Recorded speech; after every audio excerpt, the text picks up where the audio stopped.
So just start off saying your name and how to spell it. Okay. It's Alex Edwards, Alexedwards. And also like your title, like Lance Corporal, correct? Yeah, Lance Corporal Edwards. I was born in Dalton, Georgia, but the first 10, 11 years of my life, I was raised in Trenton, Georgia, and then after that, we moved to Middle Tennessee area, McMinnville, Tennessee, and that's where I spent middle school, high school, and that's where I enlisted, was in Middle Tennessee. So I was physically fit when I was in high school, and I kind of felt like just an obligation. I wanted to, but it was definitely an obligation to serve. My dad served, his dad, so on and so forth. As far back as we know, so it was just kind of out of everyone in my family, I was the only one, the only son that decided to join at 18. So I had a lot to do with just a feeling of needing to serve. Yeah.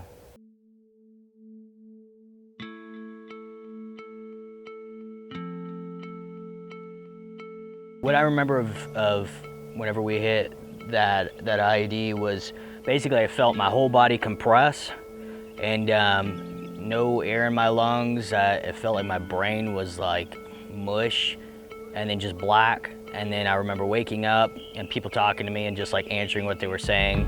And then I remember being in a vehicle going back to base.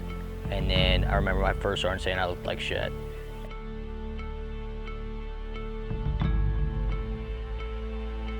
For me, a lot of it when I came back was just a ton of medications, and I didn't grow up taking a lot of medications. I'm not used to taking a lot of medications, so I struggled a lot with it. So I had a lot of side effects. Had to have surgery because of one of the medications they had me on.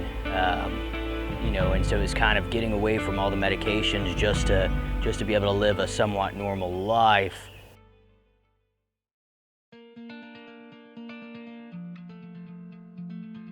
Randomly, I got a message on Facebook from Scotty Freeman, one of the board members from A Soldier's Journey Home, and never met him, didn't know what A Soldier's Journey Home was, and he said, "Hey brother, give me a call. I work for a nonprofit that helps veterans. I'd like to see if we could help you." So A Soldier's Journey Home, what we are and how we were created was years back we had worked for various organizations. Over time we unfortunately had seen the mismanagement of funds and that there was abuses and where the spending was being taken place. So instead of complaining about it, in 2014 we decided that we would start our own organization, and A Soldier's Journey Home was born. And what we do is we're 100% volunteer, nobody's on salary. Every penny raised goes back to the disabled vets where it should.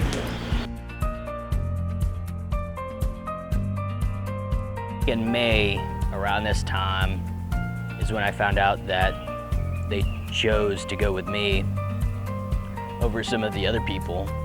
Somebody brought Alex to our attention, and then we started researching, and since we're a very small organization, we want to make the largest impact that we can. And the fact that he was just engaged and would have 2 children in his family, we thought this would be a perfect build for him, especially with all he's been through.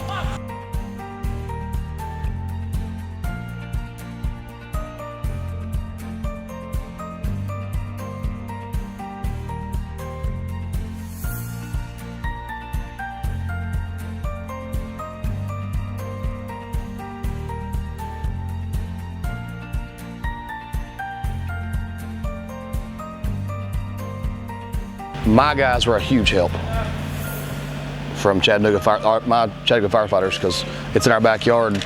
So we had to get everything ready for the group to get here to build the house. So they were a huge help of getting all the floor system in, getting the subfloor, everything ready to go ahead of time that had to be done before everybody got in town. And my guys were a huge help. When we first got here, the guys from Chattanooga had probably half the walls up. because this year was a little different. We had to stick build the house as opposed to lifting walls that were pre-built.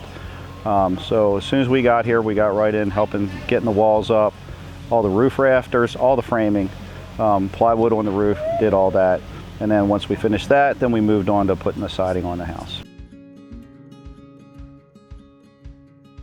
Well, after interviewing Alex, I basically came to the conclusion that he wanted as natural looking as possible. So with doing that, we just harvested plants from his property, and we came up with ferns and several other native trees for him.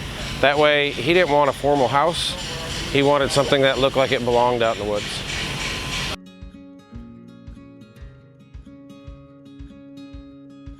There have been new challenges every day, but a big challenge for this build is that it's up on this hill.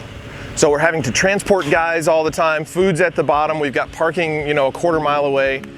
So that's a huge challenge, just getting everybody up here every day. Then underneath all this is like rock. So when my guys dug the footers, that was a huge challenge for them. And so because of that, we had to build these big, tall block foundation walls because we couldn't get as low as we wanted to. So we had challenges with communication. We didn't get things communicated the way we want to, but that happens. The first 4 days it just rained and rained and rained, and we were competing with the mud, and it just made things a little more difficult moving ladders and just getting around.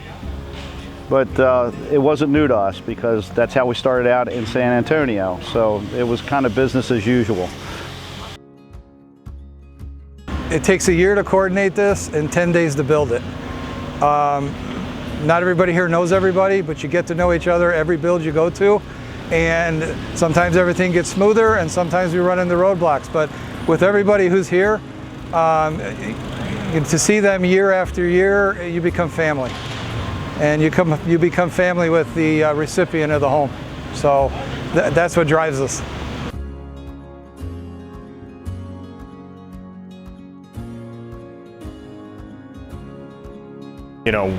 When the alarm goes off in the firehouse, it's because somebody's in need. Somebody needs help, and that's what we're here for.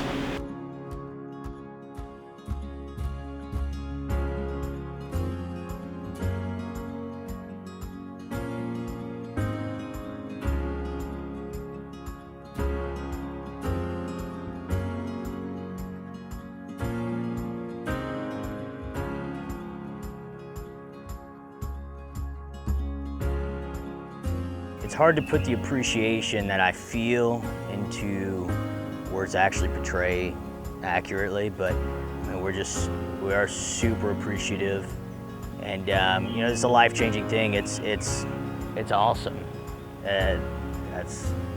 We're truly thankful, and we hope people know that.